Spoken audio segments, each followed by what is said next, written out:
Aujourd'hui, dans toute une histoire, l'histoire de Marie Chantal. Cette bijoutière a subi plusieurs braquages, dont le dernier a coûté la vie à son mari.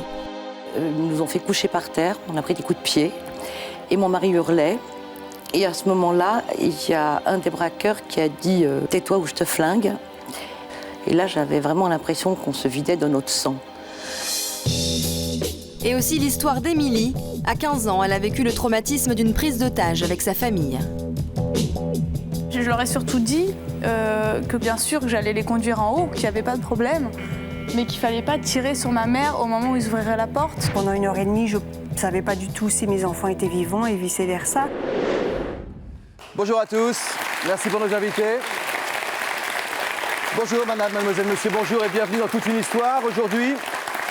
Aujourd'hui, sur ce plateau, nous recevons Marie Chantal, qui a perdu l'homme le plus important de sa vie dans des circonstances dramatiques. Son mari a été tué lors d'un braquage.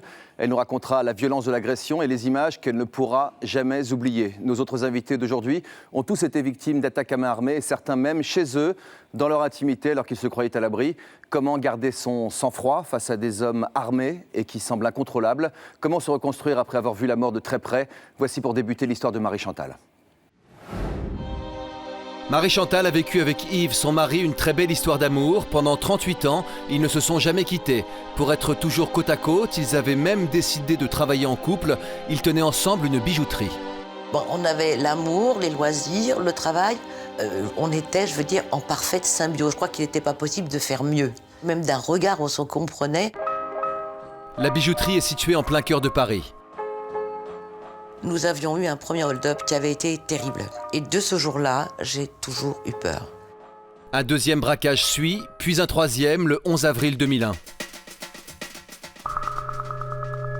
Je suis descendue au sous-sol voir mon mari qui est en train de préparer le catalogue de la fête des mères. Et puis comme d'habitude, je lui fais un petit bousou et je passe ma main dans ses cheveux et je remonte m'occuper de mes vitrines puisque dans notre métier, tout doit être impeccable. Et la porte s'ouvre brutalement, j'entends des cris. C'est un hold-up, c'est un hold-up. Et alors là, bien sûr, j'avance. Plus j'avance, plus je vais être confrontée à l'arme. Et c'est à ce moment-là que l'un des malfaiteurs me met l'arme sur le ventre. Là, je comprends ce qui arrive. J'ai compris, c'est pas la première fois. Celui qui me tenait en joue avait un regard tellement puissant et effrayant qu'on ne pouvait pas oublier ce regard. Ce regard, aujourd'hui, quand je vous parle, je parle du regard, je le vois. Les deux hommes sont face à moi et tout à coup, on entend un bruit et l'un d'eux me dit « Qu'est-ce que c'est ?» Et là, je dis « C'est mon mari. » Et je vois mon mari qui arrive puisque de sa caméra de surveillance qui est au sous-sol, il a vu que j'étais braquée, que j'avais une arme dans le ventre, donc il est monté. Et à ce moment-là, je vois l'homme qui lève le bras, qui tient son revolver et qui assène un coup de crosse sur la tête de mon mari.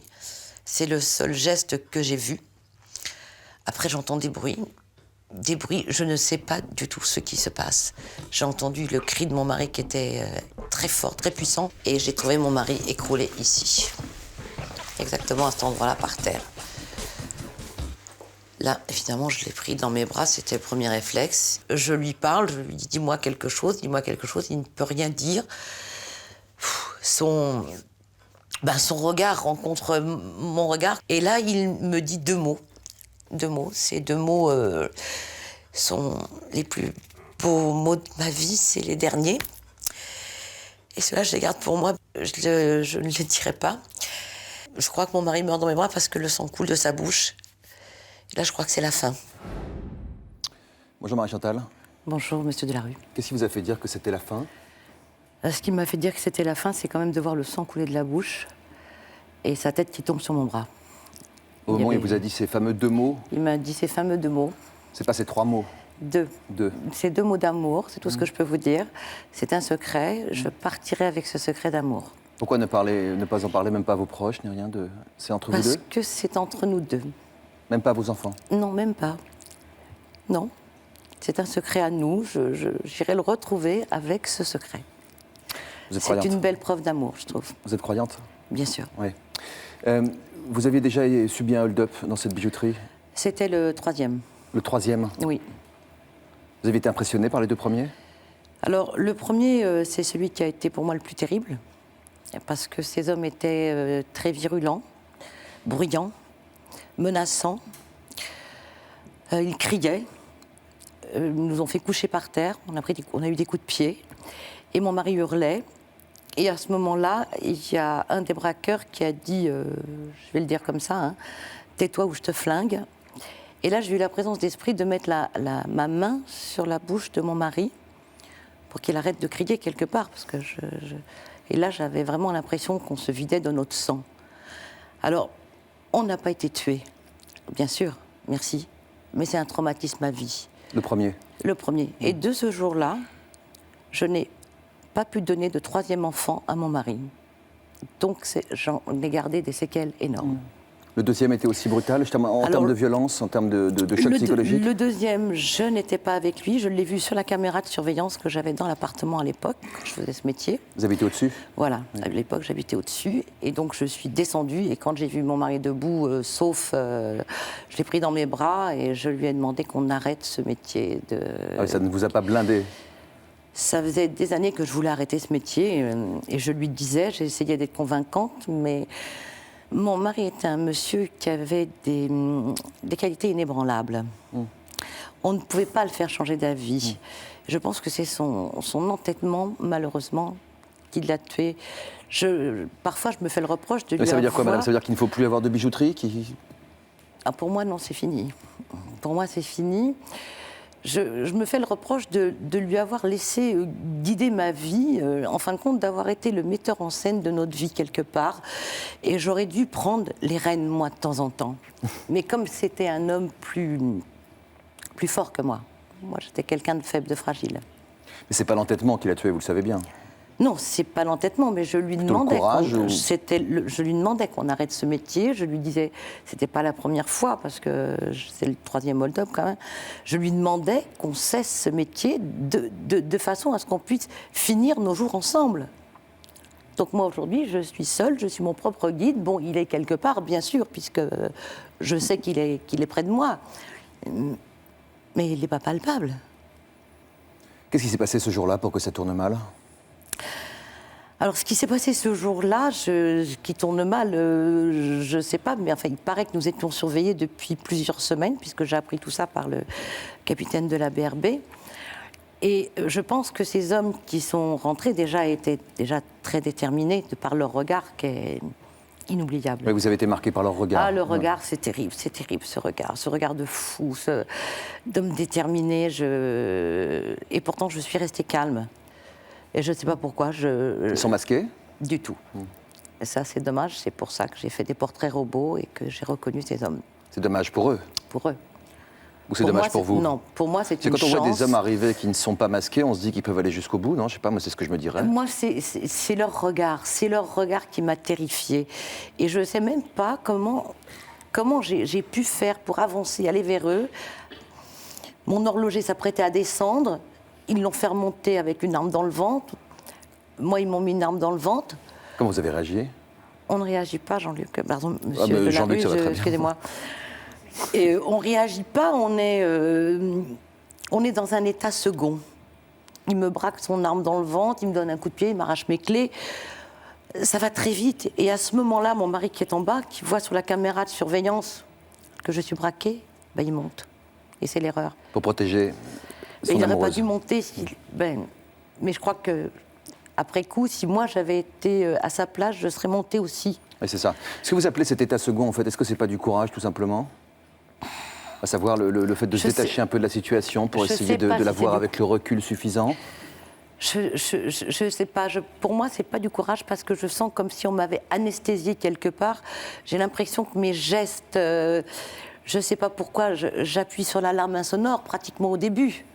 Et ça, je le fais plusieurs fois. Ça, il faut le préciser pour ceux qui nous regardent, c'est que malgré la violence, malgré l'agression, malgré la situation qui est extrêmement tendue, vous avez ce réflexe de prévenir la police avec une alarme silencieuse. Tout à fait, 2 fois. Qui se déclenche de quelle façon? Qui se déclenche au commissariat de police du 12e, bien sûr. Et comment vous la déclenchez, vous? Parce que j'ai les mains en l'air comme ça et mon bouton est à côté. Ils ont paniqué quand ils ont vu qu'ils avaient donné un coup à votre mari? Ah, c'est pas un coup qu'il a pris. Il a pris un premier coup. Alors ça, je l'ai vu. Quand mon mari a monté l'escalier, un coup de crosse, hein. Le braqueur lui a donné un coup de crosse sur la tempe. Ça, c'est le premier coup qu'il a reçu. Mon mari a crié, il avait un cri très puissant, Ça a été le dernier. Après, je n'ai plus entendu mon mari crier. J'ai entendu des bruits. J'arrêtais pas de leur dire pendant ces bruits, ne faites rien, on est bien assurés, je vous en supplie, ne faites rien. Et puis je disais, même on s'en fout, on est bien assurés. La vie, c'est le bien le plus précieux. Alors j'essayais, et à chaque fois que je disais ça, le braqueur qui me tenait en joue me disait, Madame, ne me regardez pas. Mais il me disait quand même Madame, il était poli. J'aimerais que ces hommes qui ont tué mon mari comprennent ce qu'ils ont fait et qu'ils ne recommencent jamais. Parce qu'on brise une famille. Enfin, en tout cas, moi, ils m'ont brisé ma vie. Je vais demander à Laurent Combalbert qui est avec nous. Bonjour Laurent, vous êtes ce qu'on appelle négociateur. Alors on connaît ça maintenant grâce aux séries télé, mais c'est un métier évidemment très sérieux. Vous étiez au RAID avant et vous étiez négociateur évidemment pendant les prises d'otages. Qu'est-ce que vous conseillez comme comportement ? Je dirais que la réaction face à un braqueur ou un agresseur, on tombe immédiatement sous l'effet du stress. Et donc les réactions que vous évoquiez, le fait de se sentir paralysé, le fait d'avoir les gestes qu'on a l'impression d'être ralentis, effectivement c'est un des effets du stress. La meilleure réaction à avoir, c'est quoi ? C'est d'être adapté au comportement qu'attend l'agresseur. Il attend quoi ? Il attend qu'on lui obéisse, il attend qu'on le rassure. Tout à fait ce que vous avez fait, lui dire prenez tout, ne vous inquiétez pas, nous sommes assurés, mais ne faites rien. Est-ce que madame a fait ? Absolument. Oui, comme ça. Pourquoi ils se sont énervés ? Je pense que le fait peut-être de se trouver pris avec 3 personnes au lieu de 2 après un repérage plutôt bien organisé a dû les mettre sous l'effet du stress. Le fait également de voir monsieur remonter peut-être de façon impromptue a dû également, encore une fois, les pousser à bout et les inquiéter. Maintenant, est-ce qu'on peut reprocher à ce monsieur d'être remonté ? Bien sûr que non. Imaginez que vous puissiez voir votre épouse en train de se faire braquer avec une arme sur le ventre, bien évidemment que vous allez monter, bien évidemment que vous allez lui porter assistance. Il était armé, votre mari ? Ben non. Et il montait l'escalier, il était en train de travailler sur son ordinateur. Et quand on monte et que vous avez un monsieur qui fait 90 kilos, voire plus, et qui a une crosse, il est difficile de faire quoi que ce soit. On est en déséquilibre. Où est-ce que vous êtes, Jackie ? Oui, Jackie, vous avez été pris en otage par 2 forcenés tristement célèbres, Florence Ray et Audrey Maupin. Vous avez vu Audrey Maupin tuer à bout portant le premier otage. Vous avez réussi à être plus fort que la panique ? On ne comprend pas ce qui se passe. Comme disait madame, on est dans un état second. On a l'impression, enfin moi personnellement, j'avais l'impression que je voyais la scène d'en haut. C'était une impression assez curieuse. Et le temps que je réalise vraiment ce qui se passe, en fait on n'a pas le temps de réaliser. Tout s'est enclenché jusqu'à la fusillade finale. Mais, vous avez été braqué vous aussi j'étais braqué, j'étais blessé. Un revolver sur la tempe. Ouais. Vous avez pensé à quoi ? À la mort, j'allais mourir. Il venait de tuer 2 policiers et un chauffeur de taxi juste devant moi. Et vous, Marie-Chantal, vous avez pensé à quoi quand vous avez vu ce revolver braqué sur vous ? Même pas à la mort, à rien. À mon mari, uniquement. J'étais tout le temps en train de penser au bruit que j'entendais. Mon mari. Quel amour, hein ? Ils vous ont menacé de vous tuer ? J'ai pas compris pourquoi ils m'ont pas tué. Pourquoi pas moi et pourquoi lui ? J'ai toujours pas compris. Vous pensez qu'ils ont frappé pour tuer ? Ce coup de crosse ? Il n'y en a pas eu qu'un. Il y en a eu plusieurs. Nombreux. Après les résultats de l'Institut médico-légal, il a reçu beaucoup de coups de crosse. Alors, vos agresseurs ont pris la fuite. Ils ont fini par être arrêtés. Oui. 1 an après votre agression. Il faut quand même tenir le choc, là aussi. Oui. Vous avez dû faire face encore 2 fois à l'assassin de votre mari. Il y a eu la confrontation chez les juges. Tout à fait. Et ensuite, il y a eu le procès. Oui.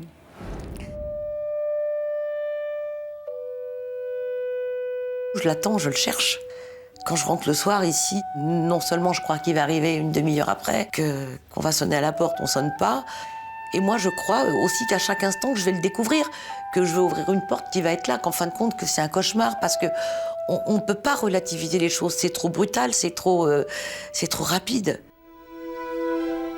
Presque 1 an après le drame, Marie-Chantal se retrouve dans le bureau d'un juge, une nouvelle fois face à ceux qui ont tué son mari. Les revoir de si près, je suis complètement oppressée. J'ai pas dormi, mais ça, j'ai l'habitude. Je tremble un peu, j'ai un peu peur quand même. Je sais qu'ils sont assez violents. Et il y a juste mon avocat entre moi et les malfaiteurs. Donc l'assassin reconnaît les faits. Celui qui me tenait en joue ne reconnaît même pas avoir été là. J'ai vraiment cru que j'allais tourner de l'œil. Je voyais tout flou autour de moi. Et là, j'ai demandé à sortir. 5 ans après les faits, le procès s'ouvre enfin. Appelée à la barre pour témoigner, Marie-Chantal doit affronter une nouvelle fois ses bourreaux. Ça dure 4 jours, c'est un procès très lourd. Et les revoir comme ça tous les jours, c'est horrible. Mais il faut que j'assume.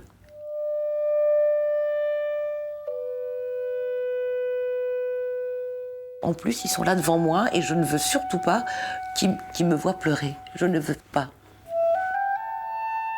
Les deux hommes sont condamnés à respectivement 11 ans de prison pour l'assassin et 10 pour son complice.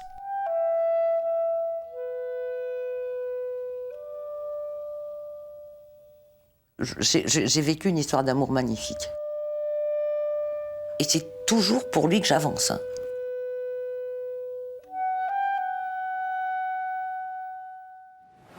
Et c'est pour lui aussi que vous êtes retourné le lendemain à la bijouterie travailler? C'est pas pour moi, j'étais pas une femme forte. C'était lui le chêne.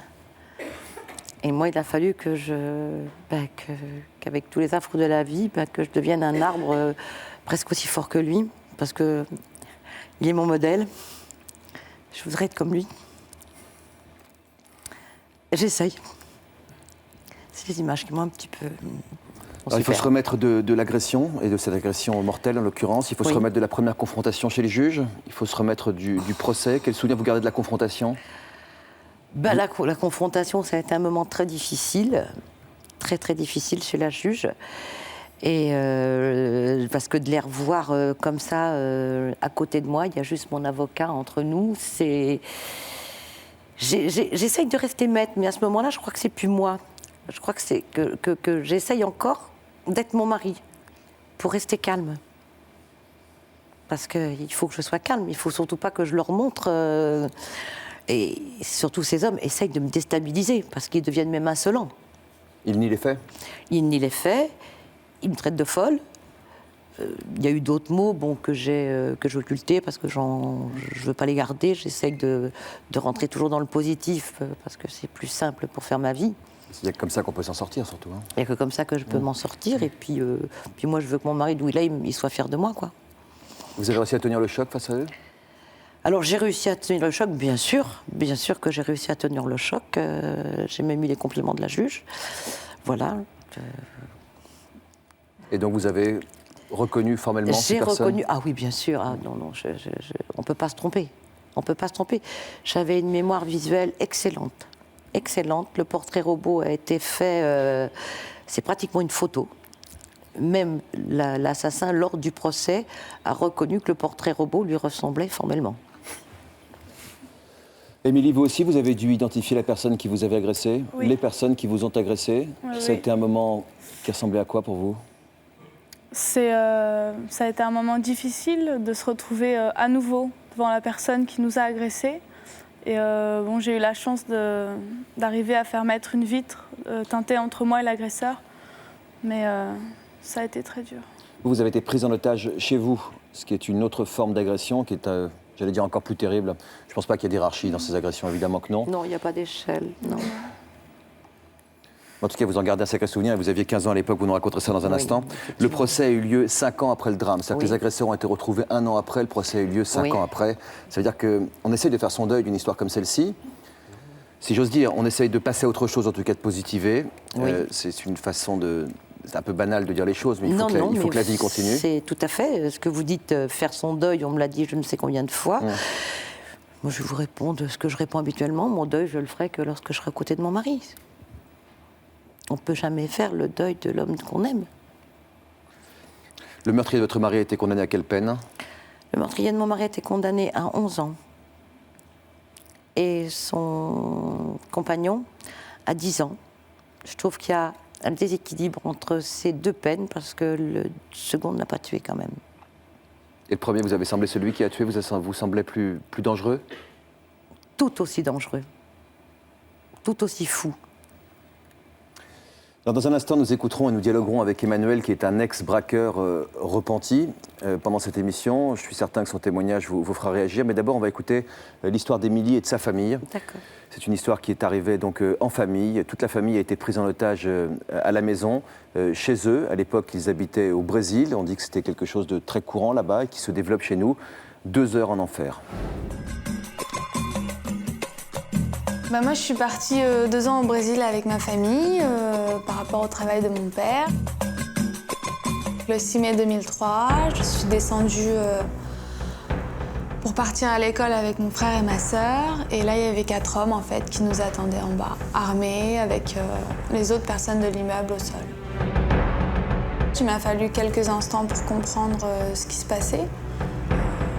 Je me suis d'abord dit qu'ils voulaient tuer mon père, parce qu'ils m'ont demandé où est-ce qu'il était. Je me suis mise à trembler, je pleurais instinctivement. Arrivée en haut, j'ai toqué à la porte pour que ma mère ouvre. J'ouvre la porte, elle me dit « Maman, c'est une prise d'otage ». Elle était encadrée par 2 jeunes Brésiliens assez costauds. En baissant les yeux, je vois qu'ils sont armés. Et on est allé dans la chambre et donc là, on a été mis sur le lit. On n'entendait plus rien de ce qui se passait en bas, donc on ne savait pas du tout ce qui est arrivé à mon frère, à ma sœur, etc. Je me demandais combien de temps ça allait durer, ce qu'ils allaient nous faire. Il m'a tout de suite demandé où sont les bijoux. J'ai dit j'ai pas de bijoux. Et il m'a regardé très froidement. Il m'a dit si je les trouve, je te tue.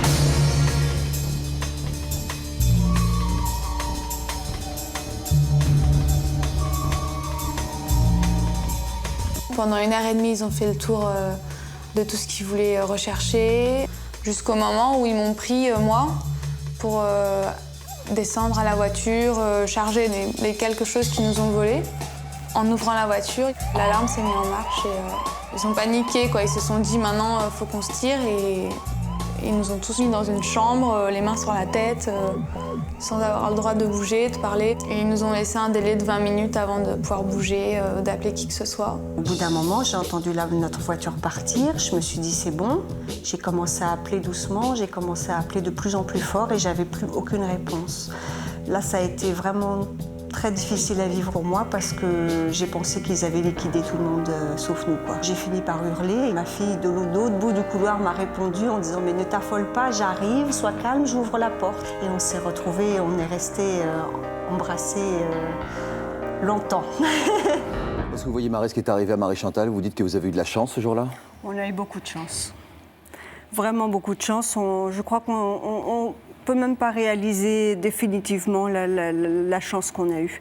Ça a brisé aussi notre vie parce que tout était changé. La vie s'est arrêtée ce jour-là, à cette heure-là pour nous.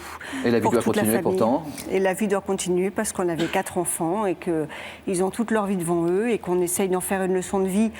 Surtout dans la mesure où, effectivement, tout le monde s'en est sorti, c'est sûr. Oui, oui. c'est vrai Oui. Pour Marie-Chantal, ça a été différent. Ça a été très différent. Je pense qu'on a eu beaucoup de chance dans notre malheur, quoi. Et Vous étiez toute jeune, hein? Vous aviez quel âge à l'époque, Émilie? j'avais 15 ans. Vous vous rendez compte, Marie-Chantal?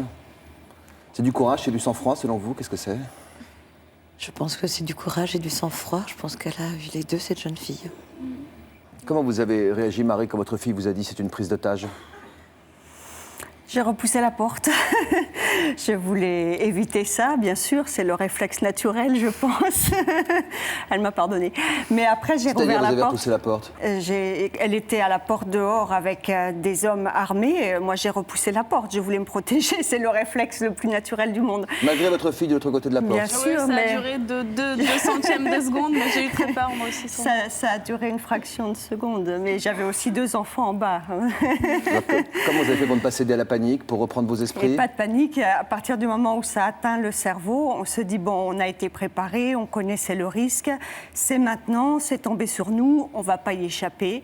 Donc maintenant, on va faire ce qu'il faut et à partir de là, tout s'enclenche. On est effectivement hors du temps, on est hors de soi-même, on est hors de sa vie. Tout ce qui compte, c'est de survivre, en fait. Un des braqueurs vous a demandé de lui donner vos bijoux et vous avez dit, je n'ai pas de bijoux. Vous aviez des bijoux? C'était complètement idiot, oui. Ils étaient cachés où? On ne peut pas le dire. Ils sont toujours Dans au le même piano. endroit. Dans le piano? Sauf que les gars de la favela à Rio, ils ne savent pas ce que c'est qu'un piano. Donc, bêtement et stupidement, je me suis dit, ils ne les trouveront jamais. Donc, comme j'avais déjà été cambriolée une fois en France et qu'on m'avait pris tous mes bijoux de famille, je me suis dit, ce coup-là, je vais garder au moins ça, quoi. C'était ridicule, mais... Parce que là, j'appuie sur votre expertise, Laurent. Ce sont des agressions qui sont de plus en plus fréquentes en France, malheureusement. Les agressions au domicile des personnes. On appelle le homejacking. Le homejacking, Absolument. par opposition au carjacking. C'est-à-dire que on vient vous braquer chez vous pour vous prendre précisément vos bijoux. Absolument. Alors, on parle du Brésil. Aujourd'hui, le Brésil est un des pays dans lequel on a le plus de situations de ce type-là, le plus de kidnapping. Effectivement, les gens soit vous suivent parce que vous avez une belle voiture et rentrent derrière vous dans le garage et puis ensuite vous braquent à la maison, soit profitent d'un moment d'inattention pour venir sonner à la porte. Une fois que vous êtes dedans, ils s'enferment, ils font en sorte qu'il n'y ait pas de bruit et puis vous devez subir à l'intérieur. Nous, c'était prémédité quand même. Hein. C'est très généralement préparé, absolument. On a été surveillés avant. Ils ont fait leur coup comme ils le souhaitaient. Et on a été surveillés après pour être sûr qu'on n'allait pas les embêter, quoi. Surveillé après? C'est-à-dire que on savait que les voleurs encore en liberté étaient autour de notre immeuble et regardaient tout ce qu'on faisait pour nos entrées, nos sorties, pour voir si on allait à la police, si on allait donner un portrait un peu trop précis. Il y a un gars dans la rue d'à côté qui s'est fait descendre comme ça devant chez lui parce qu'il avait fait un portrait un peu trop précis. Donc ils ont attendu qu'il sorte son chien. Ils savaient exactement tout de tout. Et nous aussi, ça aurait pu très mal tourner parce qu'ils ont été surpris en arrivant. Mon mari descendait toujours avec les enfants rejoindre le chauffeur pour partir à l'école puisque on ne circule pas sans chauffeur. Et ce jour-là, il était malade, il est resté couché. Et donc ça a très mal commencé parce qu'ils ont tout de suite dit où est le père.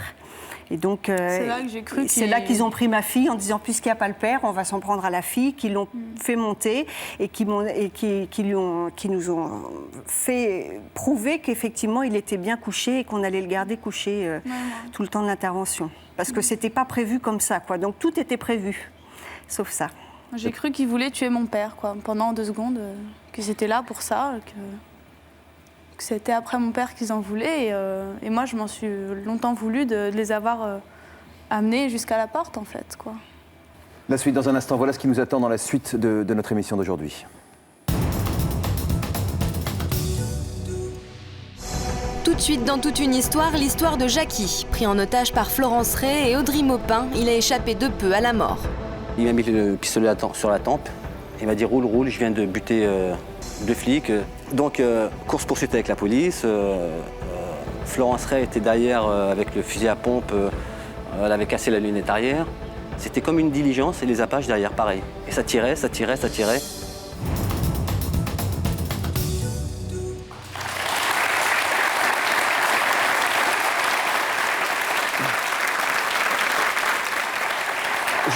Je vous trouve très cool, Marie. Oui, parce que ça m'a appris à vivre. Ça m'a appris à relativiser tous les petits ennuis de la vie quotidienne. Ça m'a appris à qu'est-ce qui était le plus important. C'est la joie et c'est d'essayer d'être heureux. C'est une leçon, on en parle beaucoup, mais au moment où on a été confronté à ce que tout s'arrête, après on se dit c'est pas possible, non? Cyril, vous n'avez pas cette chance-là, vous, de pouvoir vivre l'après en se disant que vous pouvez profiter des secondes que la vie vous apporte. Vous êtes resté très marqué par ce qui vous est arrivé. Vous avez subi un braquage, vous aussi. Sur mon lieu de travail, oui. Et en fait, aujourd'hui, je peux en parler aujourd'hui, quoi. Je suis resté 3 ans bloqué, je ne pouvais pas du tout en parler. Je n'ai pas été suivi par rapport à mon employeur, du tout. Je me suis débrouillé tout seul, quoi. Je me suis reconstruit tout seul. Disons que c'était un établissement bancaire pour aller un peu largement. Vous arriviez très tôt le matin. Très tôt le matin, 6h15, ouais. qu'est-ce qui s'est passé? Je suis rentré. Je ne me suis pas posé de questions. Aujourd'hui, je me pose des questions. Je me dis pourquoi je suis rentré. Parce qu'en fin de compte, par rapport aux circonstances qui se présentaient, je me suis dit... Bizarre? Bizarre, ouais. Et c'est ce que je me dis aujourd'hui. Qu'est-ce qu'il y avait de bizarre? En fin de compte, il y avait déjà le camion, puisqu'on est livré le matin de bonne heure. Le camion était de travers, il n'y avait pas de lumière. Aujourd'hui, c'est ces questions-là que je me pose. Et sur le coup, je ne me suis pas posé ces questions, je suis rentré, quoi. Que s'est-il passé? Vous êtes entré? Je suis rentré, il s'est jeté sur moi. Il m'a visé avec son arme.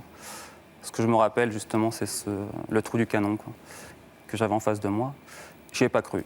Je suis resté encore... je ne croyais pas, je me suis dit, c'est pas possible, quoi. C'est une blague. Chose à pas faire, quoi, mais je pensais que c'était une blague. Jusqu'au bout, il m'a emmené... Donc, ce qu'il voulait, c'était le code du coffre-fort, quoi. Il m'a emmené après jusqu'aux toilettes. Et qu'est-ce qu'il vous a dit? Il vous a demandé le code du coffre-fort, qu'est-ce que vous lui répondez? Je lui ai dit, je ne l'ai pas. Non, je ne l'ai pas. Je ne l'avais pas, c'était vrai. Ouais. Et à partir de là, il a vu que j'étais pas intéressant, donc je ne l'intéressais pas. Il m'a emmené jusqu'aux toilettes, il m'a fait mettre à genoux. Et les mains sur la tête. Excusez-moi. Il m'a mis l'arme sur la tempe. Et là, j'ai pensé à mes collègues. je me suis dit, c'est bizarre quand même. Je suis arrivé à 6h15.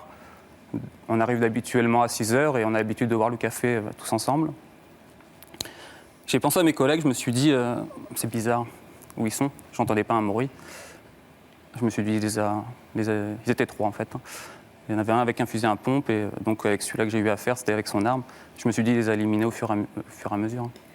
Parce que moi, donc, je me suis retrouvé à genoux, les mains sur la tête, le flingue sur la tempe. Et comme il a vu que j'étais resté assez à l'aise, avec le sourire, parce que je croyais que c'était une blague, il m'a dit, texto, joue pas au héros, sinon il y aura un carnage. Et là, je lui ai dit, c'est vrai quoi. Là, vous y avez cru? Là, j'y ai cru, ouais. Là, vous changez de monde? Je change de monde, je suis passé dans un autre monde. Je ne pensais pas que ça allait m'arriver, une chose comme ça, parce qu'on ne pense pas que ça arrive. C'est pour ça que j'ai cru que c'était une blague, parce qu'on ne pense pas que ça nous arrive. On pense que ça arrive toujours aux autres, mais pas à soi. Et aujourd'hui, je peux dire que ça m'est arrivé. Donc après, il a ouvert la porte des toilettes. Et là, j'ai eu un soulagement, parce que j'ai vu tous mes collègues. On était une dizaine, à peu près. J'ai été soulagé par rapport à mes collègues en disant, c'est bon. Ils sont vivants? Ils sont vivants, ils sont là, ouais. C'est le carnage qui vous a... Ce mot de carnage. Ouais, c'est ça qui m'a marqué, ouais. Je vais demander à Emmanuel, qui est donc un ancien braqueur repenti. Où est-ce que vous êtes, Emmanuel? Vous êtes ici? Vous utilisiez des mots comme ceux-là qui peuvent marquer à ce point? Je vais faire un carnage. Ce qu'il faut, c'est... Maintenant, il n'y a plus de professionnels. Moi, j'ai été arrêté il y a longtemps, il y a 30 ans. J'ai fait pas mal de prison. J'ai payé pour les actes que j'ai commis. Et je suis là pour demander pardon à tout le monde aussi, à toutes les victimes, même d'agressions que je n'ai pas commises, comme celle sur Cyril. Parce qu'on voit le traumatisme, que quelqu'un n'arrive même pas à parler de ce qu'il a vécu il y a quelques années, ça vous laisse pantois, hein, quand même. Parce que moi, j'étais inconscient de ce que je faisais.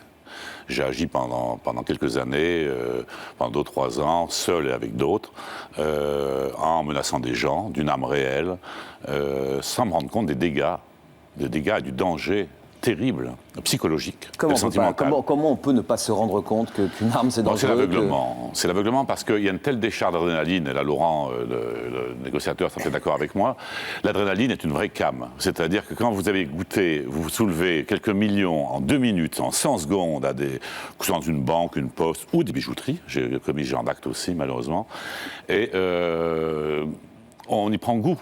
C'est une toxine de luxe, c'est une saloperie. C'est un truc comme un virus, c'est bien plus éprouvant et fort que la cocaïne. Il y a un plaisir à la détresse psychologique que vous créez chez les autres? Mais même à sa propre détresse, à son propre désarroi, il y a un propre plaisir, qui est un plaisir funeste et absolument dégueu, mais c'est un plaisir qui vous fait sombrer de plus en plus loin. C'est pour ça qu'il y a une réitération. Excusez-moi, vous l'avez voulu, mais nous on ne l'a pas voulu. Moi, je n'ai pas voulu, c'est pas si sûr. Vous ne connaissez pas mon destin, ma vie. Hein. Pour dire que je l'ai voulu, vous allez un peu vite en besogne. Hein. Vous avez voulu faire des braquages? Pardon? C'est vous qui les avez fait, les braquages? Je les ai fait, oui, mais je les ai fait... oui, c'est exact. Je les ai fait. Mais, on ne vous a pas forcé à les faire? Oui, mais personne ne les a forcés à les faire. Ce n'est pas si sûr. Ça... Oui, c'est pas sûr. C'est-à-dire, c'est pas si sûr? Non, mais c'est pas la libre conscience. J'avais 25-26 ans, j'étais un type complètement flambé, complètement incendié, calciné. Moi, je ne savais pas ce que je faisais. Si je m'en étais rendu compte, c'est bien pour ça que j'ai fait 5 ans de réclusion. En QHS, je les ai mérités, j'ai cherché. J'ai fait du mal à des gens comme vous. Et comment se sont passées les confrontations avec ceux que vous aviez braqués? Plutôt bien, mais difficile au départ. Très difficile au départ, dans la mesure où les gens, quand même, pensent que... Moi, j'ai jamais tiré une balle. J'ai jamais molesté quelqu'un, j'ai jamais tenu des propos orduriers de ce type, j'ai jamais menacé de mort quelqu'un et je n'ai pas de sang sur les mains. Il y en a qui en ont, il y en a qui ont tué, cette émission sera certainement vue en prison. Moi, si j'avais tué, je ne serais pas resté vivant, c'est une honte de tuer qui que ce soit, c'est inconcevable pour moi. J'aurais jamais tiré, de toute façon. Mais lors du braquage qu'a subi Cyril, personne n'a été tué, aucun coup de feu n'a été tiré, et pourtant Cyril reste traumatisé. Oui, on voit que Marie Chantal... C'était long, c'est un acte difficile, c'est un acte sadique quand même. De menacer quelqu'un, de lui extorquer sous la force quoi que ce soit, c'est vraiment... voilà, moi, Vous aviez quel âge à l'époque? J'avais 26 ans quand j'étais arrêté. Comment vous vivez depuis cette agression, vous, Cyril? Ça va, non, ça va. Et vous nous avez dit, en préparant cette émission, c'est le regard que j'ai eu sur moi-même qui m'a attristé. Ouais. Vous êtes senti quoi? Faible. Vulnérable. Vulnérable, ouais. Je me suis... En fait, je pouvais pas faire face à ce qui m'arrivait, quoi. Je pouvais pas du coup faire face, j'étais complètement soumis, quoi, voilà. Sans le vouloir. Et là, le regard que vous portez sur vous, c'était un regard en vous disant « Ouh là là, qu'est-ce que je suis faible ?» Aujourd'hui, c'est ce que je me dis. 3 ans après, c'est ce que je me dis. Qu'est-ce que je suis faible, ouais. Et ce qui me fait peur aujourd'hui, parce que maintenant ça peut très bien m'arriver encore une fois, et si ça m'arrive voilà, comme à la maison, je pense à ma femme, mon petit bébé, et est-ce que je serais capable de les défendre, quoi. Ouais, on pense Je pourrais toujours, y faire face, mais après les défendre, je ne sais pas si je serais capable. Quoi. Me retrouver avec encore un... Je sais pas, on se prend un flingue sur la tempe, qui peut dire qu'il serait courageux? Est-ce qu'on se découvre dans ces moments-là, vous pensez? Je me tourne vers votre expertise une nouvelle fois. C'est vrai qu'on ne peut pas prédire la réaction qu'on aura face à une arme. Qui que ce soit, il n'y a pas d'homme fort. La violence, les mots qui vont avec De toute aussi. façon, vous avez quelqu'un qui vous braque une arme, vous avez, comme ça vient d'être dit, le trou de l'arme qui est face à vous, vous êtes confronté à votre mort. Donc personne ne peut savoir comment il va réagir. Maintenant, le fait de pouvoir en parler aujourd'hui, le fait de comprendre que malgré tout, j'ai réussi à survivre à quelque chose de complètement terrible, ça sert à se reconstruire. Je pense que son expérience, son employeur aurait dû profiter de cette expérience, parce qu'il ne s'est pas comporté comme un lâche, il s'est comporté comme il devait le faire pour que ça se passe bien. Un braquage, il faut que ça aille vite. Pour que ça aille vite, il faut que les gens, on leur donne tout ce qu'on a à leur donner pour qu'ils s'en aillent rapidement. Plus ça dure et plus c'est traumatisant. Donc au contraire, je trouve qu'il a eu une réaction tout à fait adaptée. Et vous, en tant que négociateur, qui vous est arrivé de discuter avec, de dialoguer, de négocier avec des gens qui avaient fait qui étaient en train, au milieu de la prise d'otage, quels sont les grands commandements du négociateur? Le négociateur, il essaie de créer une relation avec le preneur d'otages, d'abord pour attirer l'attention sur lui et plus sur les otages.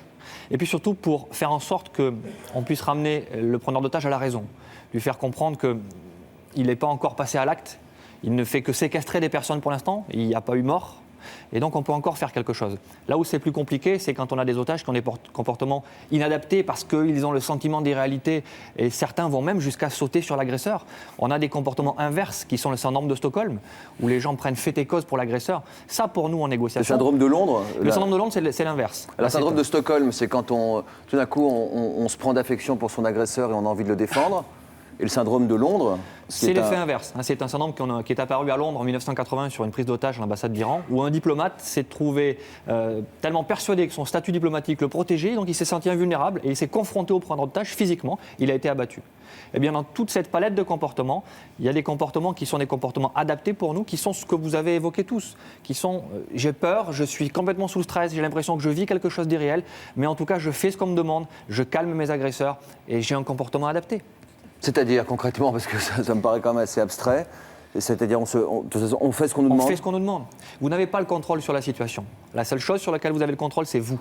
Donc il faut savoir passer au-delà des réalités pour se dire je me calme, je prends conscience, ce que disait Marie-Chantal tout à l'heure, je prends conscience même avec du recul de ce qui est en train de m'arriver. Et je fais ce qu'on me demande. Facile à dire, hein. C'est extrêmement compliqué, c'est très compliqué. Mais c'est une attitude de survie. Qu'est-ce qu'il ne faut surtout pas faire? On essaie de justement prendre conscience de ce qui se passe, d'avoir une réelle évaluation du danger, de se dire attention, ils sont armés, ils sont nerveux. Le fait d'avoir des gens qui ne sont pas professionnels, des gens qui, parce qu'ils trouvent une arme, vont monter un braquage sans être du tout préparés, ça c'est à risque. Donc le but du jeu est de les calmer. On ne se confronte pas à eux, on n'essaie pas de les convaincre que ce qu'ils font c'est pas bien. On n'essaie pas de les menacer. On a vu parfois des otages dire mais vous ne savez pas ce que vous faites, vous ne savez pas qui je suis, ça ne sert à rien. On essaie d'humaniser la relation, on essaie aussi de leur parler. Plutôt que de se retrouver complètement tétanisés, on essaie de leur montrer qu'ils sont en train de faire subir un traumatisme à des gens tout à fait normaux, comme leur mère, comme leur père. Et donc, leur mettre des limites. Pardon de vous couper, vous nous direz dans un instant si Madame aurait dû donner les bijoux et dire qu'ils étaient dans le piano. On se retrouve juste après ça. Vous avez plus de 30 ans et vous n'avez jamais eu de relation sexuelle.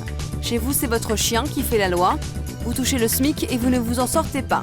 Pour nous raconter votre histoire, contactez-nous au 01 53 84 30 08 ou connectez-vous sur le site de l'émission.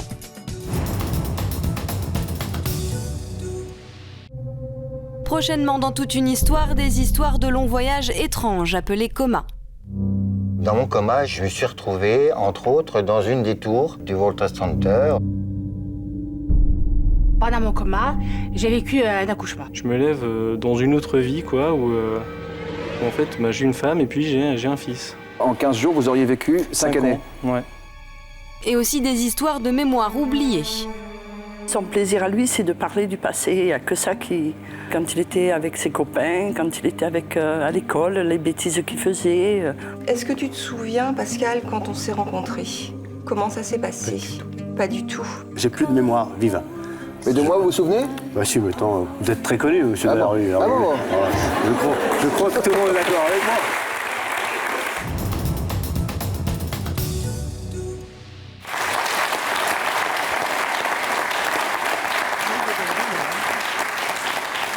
Qu'est-ce que vous dites, Marie-Chantal? Je dis, moi, je les aurais donnés. Vous auriez dit, ils sont dans le piano? Ah oui, tout de suite. La vie, ça a beaucoup plus d'importance. Il aurait fallu dire où étaient les bijoux?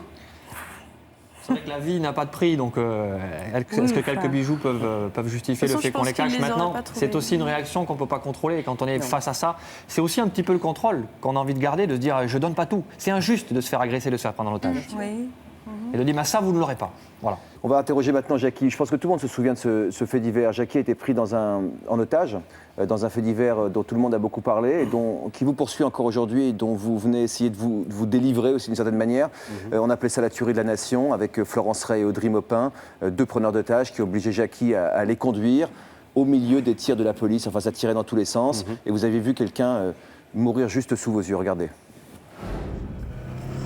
Mardi 4 octobre 1994, Audrey Maupin et Florence Ray braquent des policiers pour leur voler leurs armes, puis ils prennent en otage un chauffeur de taxi et son client.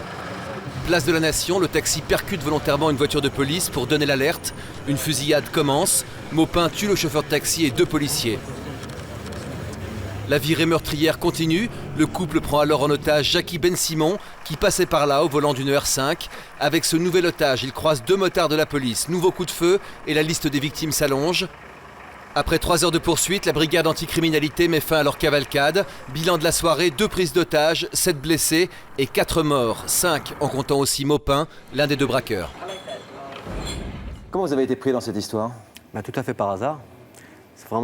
C'était un soir, la veille de mon départ en fait, je retournais en Thaïlande, je vivais là-bas, sur ma petite île tranquille. Et donc le dernier soir, je rentre dire au revoir à un ami.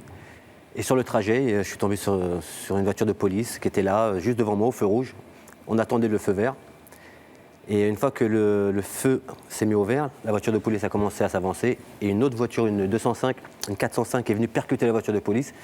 J'étais juste derrière. Alors au début, on s'est dit, on a rigolé parce que je dis, il grille un feu rouge, en plus il rentre dans une voiture de police. Et comment vous avez compris que ça allait mal tourner? Quand j'ai vu le chauffeur de taxi faire 3 bonds en avant, avec une balle dans le dos, coup de fusil à pompe. En fait, il est sorti du véhicule en panique et en criant « ils vont me tuer, ils vont me tuer, ils vont me tuer ». Ça n'a pas loupé? Ça n'a pas loupé, quoi. Ils l'ont tué à 3 mètres et il tremblait de partout. Alors nous, on a vu ça, on a commencé à paniquer. On a voulu se sortir j'ai voulu faire une marche arrière. Il y a une voiture qui s'était positionnée derrière moi entre-temps. Vous étiez avec votre ami à votre droite? Ouais. Donc il fait 120 kilos, mon ami. Et donc, j'ai dit, on est coincé, la voiture, elle a calé, elle ne veut pas démarrer. J'ai calé. On a ouvert la portière côté passager. On est sortis tous les deux, on s'est mis à couper derrière la voiture. Pendant ce temps-là, il y avait des coups de feu. Et je me suis baissé en dessous de la voiture, et là, j'ai vu le cadavre d'un policier. C'est bizarre parce qu'on parlait des regards, c'est ce regard qui m'a traumatisé pendant 4 ans. Mais c'était le regard de la mort, là. C'était vraiment, il était mort, quoi. Et je me relève, je dis à mon cousin, te rends compte, il vient de tuer un policier et tout. Alors, il tremblait de partout. Je rebaisse la tête encore une fois. Il y avait un deuxième policier à 2 mètres qui était aussi allongé. Et Audrey Maupin se dirige, j'ai su qu'il s'appelait Audrey Maupin après. L'agresseur se dirige vers les 2 policiers, se baisse à côté d'eux, leur ouvre leur étui en cuir. J'ai tous les bruits qui me reviennent en tête. Et ils ont sorti les pistolets de leur étui. Il les a mis à la ceinture. Et il a décidé de partir. Il s'est dirigé vers ma gauche. Il s'éloignait, il était dos à moi. Il s'est retourné, puis il m'a vu, accroupi à la voiture. Et la voiture, entre-temps, la voiture qui était derrière moi a réussi à prendre la fuite. Donc il n'y avait que la voiture de police et ma voiture, en plein milieu de la place de la Nation, quoi. Donc il a vu que la voiture était dans une bonne direction. Il est venu, il a appelé Florence Ray. Ils sont montés dans ma voiture. Alors, quand j'ai vu Florence Ray monter dans ma voiture, je me suis étonné. J'ai dit, c'est une gamine, elle a 15 ans, 16 ans, qu'est-ce qui se passe? C'est un film. J'arriverais pas vraiment à réaliser, quoi. Et après, il m'a mis le pistolet sur la tempe. Il m'a dit, roule, je viens de buter 2 flics, c'est à cause de l'autre con. On saura que c'était le chauffeur de taxi par la suite. Et là, ça a commencé course-poursuite avec la police. Florence Ray est montée derrière moi, elle a même mis le fusil à pompe derrière, et lui, le pistolet sur la tempe. Et là, je sors de mon corps. C'est plus moi. Je suis un automate, quoi. Fais ça, je fais ça. Juste un moment, j'ai pris le risque de leur dire, parce qu'il m'a dit, prends les périphes. Je dis, si vous prenez les périphes, ils vont coincer toutes les portes. Et là, ils vont cribler la voiture de balles. Puis j'étais dedans, quoi. Donc, on a commencé à rouler. Et là, on a croisé 2 policiers, 2 motards, qui nous ont pris en chasse tout de suite. Florence Ray était derrière avec le fusil à pompe. Elle avait cassé la lunette arrière. C'était comme une diligence et les Apaches derrière, pareil. Et ça tirait, ça tirait, ça tirait. Audrey Baupin qui sort de la voiture, qui s'assoit sur le siège et qui se tient comme ça et qui tire avec ses baskets devant moi. Et ça tire, ça tire, ça tire de tous les sens. J'ai dit, il y a bien... Et puis même le policier aussi a tiré aussi, donc il n'y a plus de carreaux dans la voiture. Et à un moment, j'arrive à doubler quelques voitures qui arrivent en double fil et je me faufile dans le bois et il n'y a d'un coup plus personne. Je me retrouve avec eux, moi et eux, quoi. Je me suis dit, c'est sûr, ils vont me tuer, je suis le seul témoin, j'ai peut-être vu trop de films, je suis le seul témoin, ils vont me tuer, ça y est, dans le bois de Vincennes. Un de plus ou un de moins, c'est ce qui me passait par la tête. Et là, il m'a dit, bon, on redémarre et va tout droit. Donc on commence à rouler, puis bizarrement, il n'y avait plus aucune voiture sur la route, quoi. Et je me suis dit, il y a quelque chose, quoi. Et je sors du virage. Pourtant, c'était pas une fusée, votre voiture, hein, c'était une Renault 5. Et donc. Non, mais c'est fou, comme tout le monde, tous ceux qui ont été agressés peuvent en rigoler aujourd'hui. C'est une nécessité, j'ai l'impression. Ah ouais, non, mais j'en rigole. Monsieur le raconte aussi avec. Il le raconte comme si c'était hier et c'était il y a 4 ans. Hein. Ah non, madame, c'était il y a 12 ans. Il y a 12 ans même, c'est incroyable, je veux dire. Ça montre à quel point ça. Je l'ai raconté tellement de fois, et puis je l'ai écrit en plus. Donc, ah oui. Et donc là, il y avait un barrage de police. Alors ils étaient tous préparés à tirer. Et là, je suis de confession israélite. J'ai fait, on appelle ça le Shema Israël, c'est la prière des morts. Ça veut dire qu'on fait cette prière quand on sent qu'il y a un danger imminent, un danger, on risque de perdre la vie. On fait ça à voix basse et on ferme les yeux. Là, j'ai fait ça à voix haute, en ouvrant les yeux, parce que je conduisais.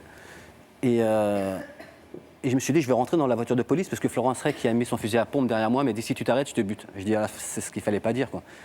C'est peut-être ça qui m'a fait déclencher l'instinct de survie. Elle n'a même pas eu le temps de terminer sa phrase, que j'ai pris le frein à main et j'ai tiré de toutes mes forces, quoi. Je ne savais pas ce qui allait se passer avec la voiture. De toute manière, j'étais au bout, il restait 100 mètres, j'étais foutu, quoi. J'ai tiré le frein à main de toutes mes forces. La voiture, elle a fait 2 tours. La tête d'Audrey Baupin a tapé sur le carreau. Il y a un coup qui est parti dans la voiture, ça a fait un trou comme ça au-dessus. J'ai ouvert la portière et je me suis éjecté, un peu à la Starsky Hutch. Et je me suis. Et quand je me lève, en fait, je patinais sur le bitume parce qu'avec la panique, j'arrivais pas à me redresser, quoi. Et comme c'était le soir, il faisait humide dans les bois et tout, mes chaussures glissaient sur la chaussée. Et donc, j'ai mis au moins 1 mètre avant de me lever. Et au moment de me lever, je vois un policier qui était devant moi avec son pistolet et il me vide son chargeur sur moi, quoi. Il me vide son chargeur. Je vois les balles sortir du pistolet. Je vois des flashs. Je dis, il y en a bien une qui va arriver, quoi. Alors je m'attendais à ce qu'elle vienne là, J'appréhendais, quoi. Je savais qu'elle allait venir sur moi, la balle. Heureusement, il tirait comme un pied, c'est ça? Il tirait comme un pied, quoi. Mais d'ailleurs, c'est ce qu'a dit le juge. C'est ce qu'a dit le juge. Il ne pouvait pas rater une vache dans un couloir. Je dis, ouais, mais heureusement, quoi. Et d'ailleurs, pendant la reconstitution, il s'est jeté dans mes bras, il s'est jeté dans les bras de mes parents. Excusez-moi, j'ai failli vous mettre. Vous n'avez pas dit, j'ai pas d'armes, j'ai les mains en l'air? Ah si, mais moi, quand je suis arrivé à l'hôpital, je ne pouvais plus parler, j'étais enroué tellement que j'ai crié de toutes mes forces, quoi. Ne tirez pas, je suis un otage, j'ai été pris à Nation. Ne tirez pas de toutes mes forces. Les veines. Et bing, bing, bing, bing, et bing. bing, bing, bing. Et c'est le policier qui nous suivait, un motard. Ils étaient 2, il y en a un qui j'ai vu sauter par le rétroviseur.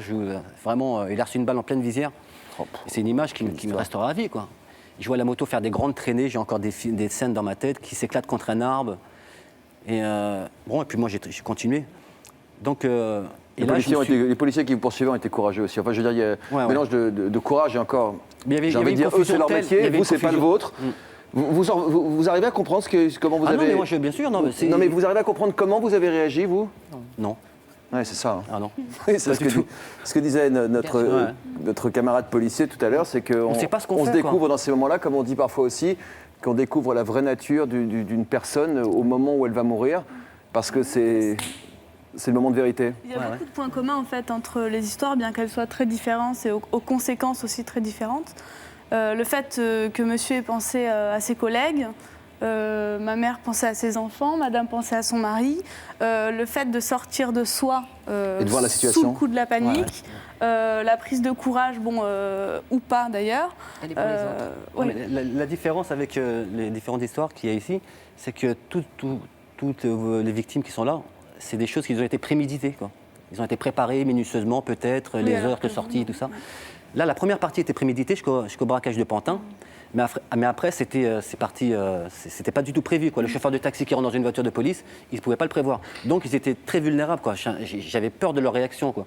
C'était pas prévu dans leur plan et je faisais partie de ces imprévus, quoi. C'était très dangereux. Alors, Audrey Maupin est mort. Je pense que chacun connaît le dénouement de cette histoire qui est arrivée il y a 12 ans déjà, madame.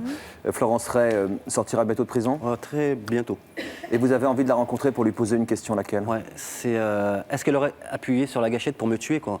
C'est une question qui m'a toujours hanté depuis 12 ans, puisque le coup est parti, en fait. Si le coup ne serait pas parti, je ne me serais même pas posé la question. Elle n'a pas voulu tirer, elle n'aurait pas tiré. Mais pendant que j'ai freiné, pendant que j'ai tiré le frein à main, le coup est parti. Est-ce que c'était pour moi? Alors c'est vrai qu'après on réalise, quoi. C'est vrai que si elle m'aurait tiré une balle, c'était des balles à ailettes pour tuer les sangliers, quoi.